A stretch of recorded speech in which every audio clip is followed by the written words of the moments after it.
TV 24 news ವಾಹಿನಿಗೆ ಸ್ವಾಗತ. ಸರ್ಕಾರಿ ಆಸ್ಪತ್ರೆಗಳ ಸೇವಾ ಶುಲ್ಕ ಹೆಚ್ಚಳಕ್ಕೆ ವಿಪಕ್ಷ ನಾಯಕ ಆರ್ ಅಶೋಕ್ ಕಿಡಿಕಾರಿದ್ದಾರೆ. ಜಯನಗರದ ಸಂಜಯ್ ಗಾಂಧಿ ಆಸ್ಪತ್ರೆಗೆ ಭೇಟಿ ನೀಡಿ ಪರಿಶೀಲಿಸಿದ ಬಳಿಕ ಮಾತನಾಡಿದರು. ಕಾಂಗ್ರೆಸ್ ಸರ್ಕಾರ ಕಳೆದ 16 ತಿಂಗಳಲ್ಲಿ ಜನರ ತಲೆಗೆ ಚಪ್ಪಡಿ ಎಳೆಯುವ ಕೆಲಸ ಮಾಡಿದೆ. ಆರೋಗ್ಯ ಇಲಾಖೆಯಲ್ಲಿ ಹಣ ಕೊರತೆಯಿಂದಾಗಿ ಔಷಧಿ ಖರೀದಿ ಸಾಧ್ಯವಾಗ್ತಾ ಇಲ್ಲ. ಸರ್ಕಾರ ಶಿಕ್ಷಣ ಮತ್ತು ಆರೋಗ್ಯಕ್ಕೆ ಅನುದಾನ ಕಡಿತ ಮಾಡಿದೆ. ಸರ್ಕಾರಿ ಆಸ್ಪತ್ರೆಗಳಲ್ಲಿ ನಿರ್ವಹಣೆಗೂ ಹಣವಿಲ್ಲ. ಇದಕ್ಕಾಗಿ ಸೇವಾ ಶುಲ್ಕವನ್ನ ಏರಿಸಲಾಗಿದೆ. ಅನ್ನ ಮತ್ತು ಆರೋಗ್ಯದ ವಿಚಾರದಲ್ಲಿ ಸಿದ್ದರಾಮಯ್ಯ ಅವರ ಸರ್ಕಾರ ಜನರಿಗೆ ಮೋಸ ಮಾಡಿದೆ ಎಂದು ದೂರಿದ್ದಾರೆ. ಒಂದು ಕಡೆ ಜಮೀನು ಹೋಗ್ತಾ ಇದೆ, ಮತ್ತೊಂದು ಕಡೆ ರೇಷನ್ ಕಾರ್ಡ್ ಹೋಗ್ತಾ ಇದೆ. ಈಗ ಉಚಿತ ಆರೋಗ್ಯವೂ ಕೂಡ ದೊರೀತಾ ಇಲ್ಲ. ಸರ್ಕಾರಿ ಆಸ್ಪತ್ರೆಗಳಲ್ಲಿ ಎಲ್ಲ ಶುಲ್ಕವನ್ನ ಹೆಚ್ಚು ಮಾಡಿರುವುದೇ ಖಜಾನೆ ಖಾಲಿಯಾಗಿರುವುದಕ್ಕೆ ಸಾಕ್ಷಿ. 5 ಗ್ಯಾರಂಟಿಗಳಿಗಾಗಿ ಜನರ ಮೇಲೆ ತೆರಿಗೆ ಹೊರೆ ಹಾಕಲಾಗ್ತಾ ಇದೆ. ಸಿಎಂ ಸಿದ್ದರಾಮಯ್ಯ ಅವರ ಪ್ರಕಾರ ಇದು ಬಡವರ ಪರವಾದ ಸರ್ಕಾರವೆಂದು ಪ್ರಶ್ನೆ ಮಾಡಿದ್ರು.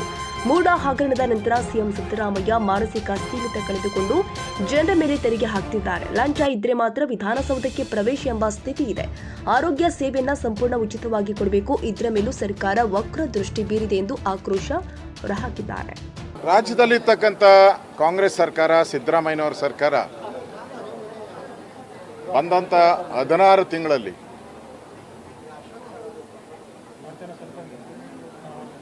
ಪ್ರತಿ ತಿಂಗಳು ಕೂಡ ಬಡವರ ತಲೆ ಮೇಲೆ ಚಪ್ಪಡಿ ಎಳೆಯುವಂಥ ಕೆಲಸವನ್ನು ಮಾಡ್ತಾ ಇದ್ದಾರೆ. ಈಗಾಗಲೇ ನಿತ್ಯ ಬಳಕೆಯ ವಸ್ತುಗಳು ಗಗನಕ್ಕೇರಿದೆ. ಎಲ್ಲ ಪೆಟ್ರೋಲು ಡೀಸೆಲ್ ರೈಸ್ ಆದ ತಕ್ಷಣ ದಿನನಿತ್ಯ ಉಪಯೋಗಿಸುವಂಥ ತರಕಾರಿ ಇರ್ಬೋದು, ಹಣ್ಣಿರ್ಬೋದು, ರೇಷನ್ ಇರ್ಬೋದು, ಇವೆಲ್ಲ ಜಾಸ್ತಿ ಆಗಿದೆ. ಅದರ ಜೊತೆಗೆ ಸ್ಟ್ಯಾಂಪ್ ಡ್ಯೂಟಿ ಜಾಸ್ತಿ ಮಾಡಿದ್ದೀರಾ, ಹಾಲಿನ ದರ ಜಾಸ್ತಿ ಮಾಡಿದ್ದೀರಾ, ಆಲ್ಕೋಹಾಲ್ ದರ ಜಾಸ್ತಿ ಮಾಡಿದ್ದೀರಾ. ಈಗ ರೇಷನ್ ಕಾರ್ಡು ರದ್ದು ಮಾಡ್ತಾ ಇದ್ದೀರಾ. ಈಗ ಮತ್ತೊಂದು ಬರೆ ಆರೋಗ್ಯ ಇಲಾಖೆಯವರು ಇಲಾಖೆಯನ್ನು ನಡೆಸೋಕ್ಕೆ ದುಡ್ಡಿಲ್ದಿರ, ಇಲಾಖೆಯಲ್ಲಿ ಹಣದ ಕೊರತೆ ಇರೋದ್ರಿಂದ ಔಷಧಿಗಳು ತೆಗೆದುಕೊಳ್ಳಲಾಗದ ಸ್ಥಿತಿ ಇದೆ. ಔಷಧಿಗಳನ್ನು ತೆಗೆದುಕೊಳ್ಳೋಕ್ಕಾಗಲ್ಲ, ಆ ಸ್ಥಿತಿ ಇದೆ. ಔಷಧಿಗೋಸ್ಕರ BPL ಕಾರ್ಡ್ದಾರರೇನಿದ್ದಾರೆ, ಬಡವರೇನಿದ್ದಾರೆ, ಅವರು ಆಸ್ಪತ್ರೆಗಳಲ್ಲಿ ಅಲಿತಾ ಇದ್ದಾರೆ. ಅದಕ್ಕೆ ಸರ್ಕಾರ ದುಡ್ಡು ಹಣ ಬಿಡುಗಡೆ ಮಾಡಬೇಕಾಯಿತು. ಇದಕ್ಕೆಲ್ಲ ಸರ್ಕಾರ ಯಥೇಚ್ಛವಾಗಿ ಆರೋಗ್ಯಕ್ಕೆ, ಶಿಕ್ಷಣಕ್ಕೆ ಯಾವುದೇ ರೀತಿ ಕಡಿವಾಣ ಹಾಕಬಾರ್ದಾಯಿತು. ಆದರೆ ಸಿದ್ದರಾಮಯ್ಯನವ್ರ ಸರ್ಕಾರ ಮೊನ್ನೆ ಬಡ್ಜೆಟ್ ಮಂಡನೆ ಮಾಡಿದಾಗ ಆರೋಗ್ಯಕ್ಕೂ ಕಟ್ ಮಾಡಿದ್ದಾರೆ, ಎಜುಕೇಷನ್ಗೂ ಕಟ್ ಮಾಡಿದ್ದಾರೆ. ಈಗ ಆಸ್ಪತ್ರೆಗಳಲ್ಲಿ ಮೇಂಟೆನೆನ್ಸ್ಗೂ ಕಾಸಿಲ್ಲ, ನೀರು ಸರಿಯಾಗಿ ಸಪ್ಲೈ ಆಗೋಕ್ಕೂ ಹಣ ಕೊಡ್ತಾ ಇಲ್ಲ ಇವರು. ಇನ್ನು ಔಷಧಿ ಮಾತ್ರೆಗಳಂತೂ ಕನಸಿನ ಮಾತೆ. ಅದಕ್ಕೆ ಅವ್ರಿಗೆ ಕಂಡುಕೊಂಡಿರೋವಂಥದ್ದು ಸೇವಾ ಶುಲ್ಕವನ್ನು ರೈಸ್ ಮಾಡಿದ್ದಾರೆ.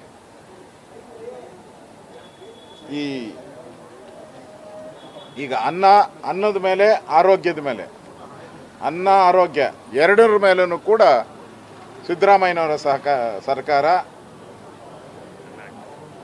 ಜನಗಳಿಗೆ ಮೋಸ ಮಾಡಿದ್ದಾರೆ, ಜನಗಳಿಗೆ ವಂಚನೆ ಮಾಡಿದ್ದಾರೆ. ಈಗ ಏಕಾಏಕಿ ರಿಜಿಸ್ಟ್ರೇಷನ್ ಫೀಸನ್ನು ಜಾಸ್ತಿ ಮಾಡಿದ್ದಾರೆ. 30 ರೂಪಾಯಿ ಮಾಡಿದ್ದಾರೆ ರಿಜಿಸ್ಟ್ರೇಷನ್ ಫೀಸ್. ಒಂದು ಸರಿ ರಿಜಿಸ್ಟ್ರ್ ಮಾಡಿದ್ರೆ 30 ರೂಪಾಯಿ ನೀವು ಯಾರೇ ಆದ್ರೂ ದುಡ್ಡು ಕಟ್ಟಬೇಕು. ಆಮೇಲೆ ನೀವು ಮತ್ತೆ ಇನ್ನೊಂದು ಸರಿ ನಾಳೆ ಮಾರನೇ ದಿನ ಮತ್ತೆ ಬಂದರೆ ರಿವೈಸ್ 20 ರೂಪಾಯಿ ಕಟ್ಟಬೇಕು. ಒಂದಿನ ನೀವು ರಿಜಿಸ್ಟರ್ ಆದರೆ ಆಗಲ್ಲ, ಮಾರನೇ ದಿನ ಮತ್ತೆ ಟ್ರೀಟ್ಮೆಂಟ್ಗೆ ಬಂದರೆ ಮತ್ತೆ ನೀವು ದುಡ್ಡು ಕಟ್ಟಬೇಕಾಗ್ತದೆ 20. ಈಗ ಅಡ್ಮಿಷನ್ ಚಾರ್ಜು 120 ರೂಪಾಯಿ ಮಾಡಿದ್ದಾರೆ. ಲ್ಯಾಬ್ ಟೆಸ್ಟು 360 ರೂಪಾಯಿ ಮಾಡಿದ್ದಾರೆ. ಆಮೇಲೆ ಎಕ್ಸ್ರೇ 1500 ರೂಪಾಯಿ ಮಾಡಿದ್ದಾರೆ. ಕೆಮಿಕಲ್ ಕಲ್ಲರ್ ಅದಕ್ಕೆ 1766 ಮಾಡಿದ್ದಾರೆ. ಆಕ್ಸಿಜನ್ನು, ವೆಂಟಿಲೇಟರ್ ಚಾರ್ಜಸ್ಸು 2160 ರೂಪಾಯಿ ಮಾಡಿದ್ದಾರೆ. ದೊಡ್ಡ ಲಿಸ್ಟೇ ಇದೆ.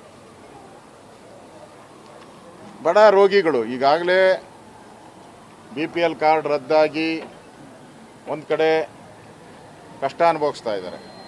ಇನ್ನೊಂದು ಕಡೆ ಈ ವಕ್ಫ್ ಬೋರ್ಡ್ ಕಾರ್ಡ್ದಿಂದ ರೈತರು ಜಮೀನುಗಳನ್ನು ಹೋಗಿ ಅನ್ನ ಬೆಳ್ಕೊಳಕ್ಕೂ, ರಾಗಿ ಬೆಳ್ಕೊಳಕ್ಕೂ, ಗೋಧಿ ಬೆಳ್ಕೊಳಕ್ಕೂ, ಜೋಳ ಬೆಳ್ಕೊಳಕ್ಕೂ ಅವ್ರ ಹತ್ರ ಜಮೀನಿಲ್ಲ. ಆ ಪರಿಸ್ಥಿತಿ.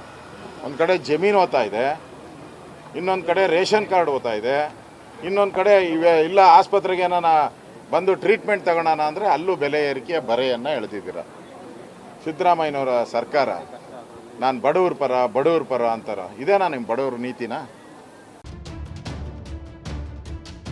ಕನ್ನಡಿಗರ ಮೆಚ್ಚಿನ ನಿಮ್ಮ ಟಿವಿ 24 ಕನ್ನಡ ನ್ಯೂಸ್ ವಾಹಿನಿ ಇದೀಗ ಟಿವಿಯಲ್ಲಿ ಲಭ್ಯ. ಕರ್ನಾಟಕ ಮತ್ತು ದೇಶ ವಿದೇಶದ 360 ಡಿಗ್ರಿ ಸುದ್ದಿ ಹಾಗೂ ಉತ್ತರ ಕರ್ನಾಟಕ, ಬೆಳಗಾವಿ, ಬಾಗಲಕೋಟೆ, ಧಾರವಾಡ, ಹಾವೇರಿ, ಗದಗ, ಬಿಜಾಪುರ ಜಿಲ್ಲೆಯ ಕ್ಷಣ ಕ್ಷಣದ ವಿವರವನ್ನ ಪಡೆಯುವುದಕ್ಕೆ ಟಿವಿ 24 ಕನ್ನಡ ನ್ಯೂಸ್ ವಾಹಿನಿಯನ್ನ ಲೈಕ್ ಮಾಡಿ, ವಿಡಿಯೋಗಳನ್ನ ಶೇರ್ ಮಾಡಿ, ಕಮೆಂಟ್ ಮಾಡುವ ಮೂಲಕ ನಮ್ಮ ವಾಹಿನಿಗೆ ಸಹಕಾರ ನೀಡಿ ಮತ್ತು ಚಾನೆಲ್ ಅನ್ನ ಸಬ್ಸ್ಕ್ರೈಬ್ ಮಾಡಿ. Thank you.